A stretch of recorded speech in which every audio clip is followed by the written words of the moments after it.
The Department of Correctional Services has concluded that the body found in a Mangaung cell is not that of Facebook rapist Thabo Bester. It says Bester escaped from custody in May last year.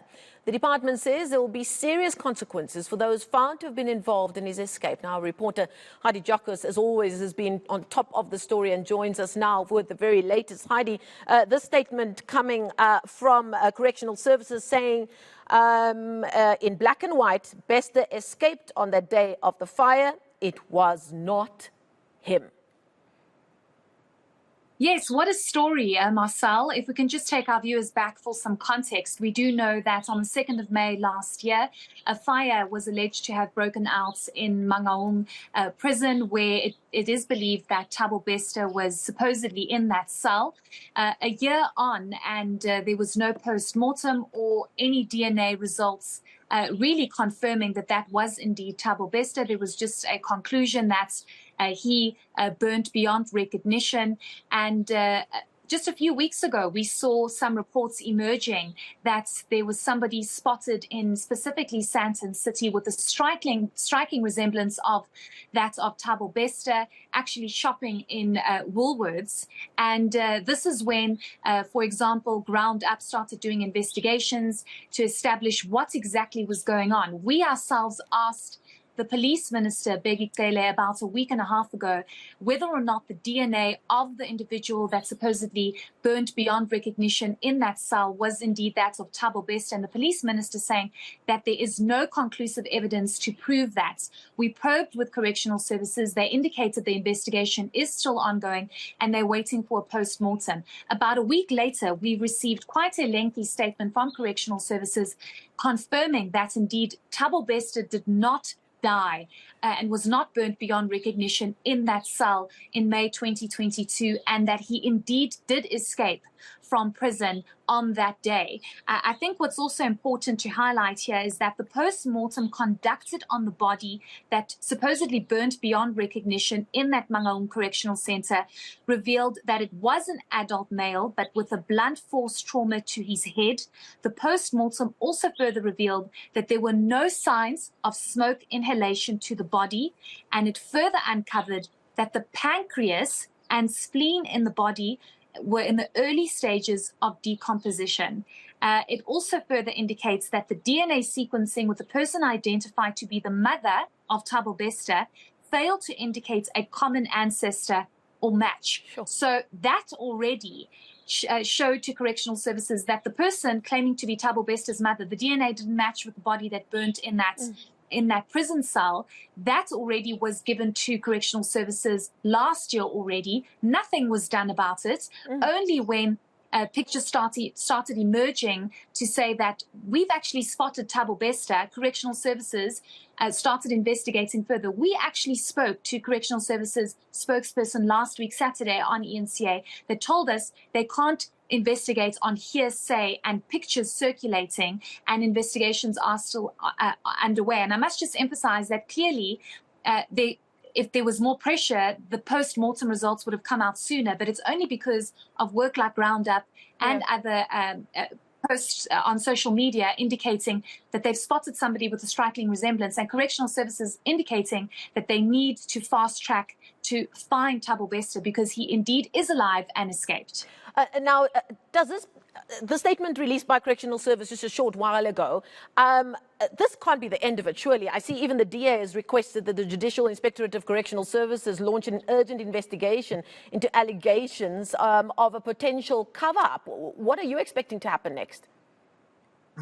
Yes, I think it's absolutely shocking. You know, Marcel, you ask yourself how something like this could happen under the watch of Correctional Services.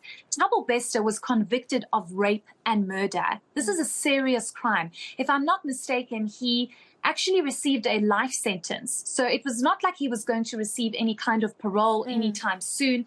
But we do understand that according to Correctional Services, they will be further investigating because there were wardens and Correctional Service staff that were on duty on that day. He couldn't have escaped himself. How was that body in that specific cell almost planted if we are being told by Correctional Services that that body that was found was decomposing. Where did that body actually come from? There was no signs of smoke inhalation.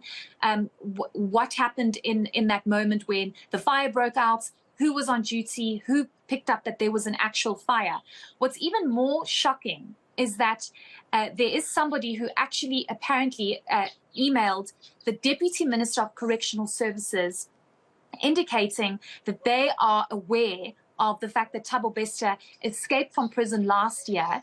And we do know that we have received a response from the Department of Justice that the emails might have gotten lost and they're trying to track down those emails. So it's not as though Correctional Services only found out about this yesterday or 2 weeks ago when those photos were emerging of an apparent Thabo Bester roaming the streets of Sandton. They have been receiving this information for some time. Was there a cover-up? Will these wardens be investigated? Are they still working at Correctional Services? And what is going to be done? Because this is a serious, serious matter. You have a convicted rapist and murderer roaming the streets, and now the information is everywhere. So will police be able to track him down?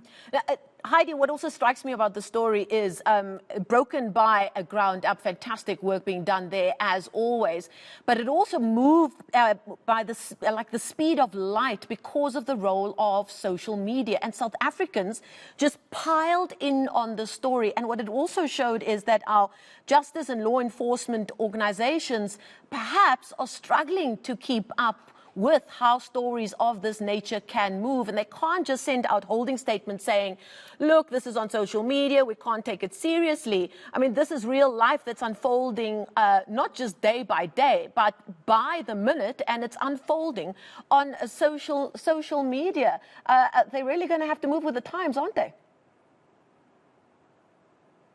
Yes, certainly. And I think what's even more alarming, Marcel, is the fact that you've had people coming out and saying, I've had a very similar encounter with the modus operandi of Thabo Bester. We do know that he was luring women in from social media.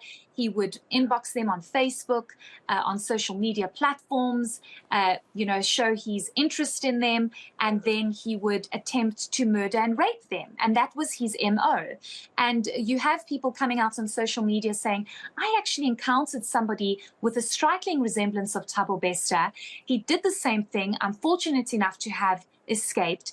And you have Correctional Services saying, well, we can't really base our investigations on hearsay. And I actually asked Correctional Services last week, Saturday, about this. I said to them, but you have people on social media with evidence. You have ground up doing thorough investigations. Will this form part of your investigation? And a week later, we literally have a statement saying he did indeed escape and the body that was found in that cell wasn't his. What's also important, Marcel, is that a new article that was written by Ground Up indicates that Thabo Bester allegedly was part of a media launch, 21st Century, if I'm not mistaken. I think that's the name of the company. He was speaking at this event virtually because he claimed that he was in New York, but it appears that he was actually doing this talk from his prison cell.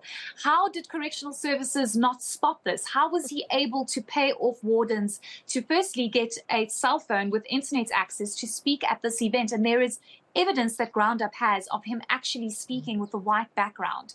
So there's tons of evidence before Correctional Services. The Minister, Ronald Lamola, is going to have to intervene. Police Minister Begitele also has pressure now to try and track down Thabo Bester because it's confirmed that he escaped. So the power of social media and the work of Ground Up and people saying, we've spotted him, we've engaged with him, he's definitely out there. Fascinating stuff. Thank you so much. Heidi Jockers bringing us the very latest on a story that's really captured the imagination of vast parts of South Africa.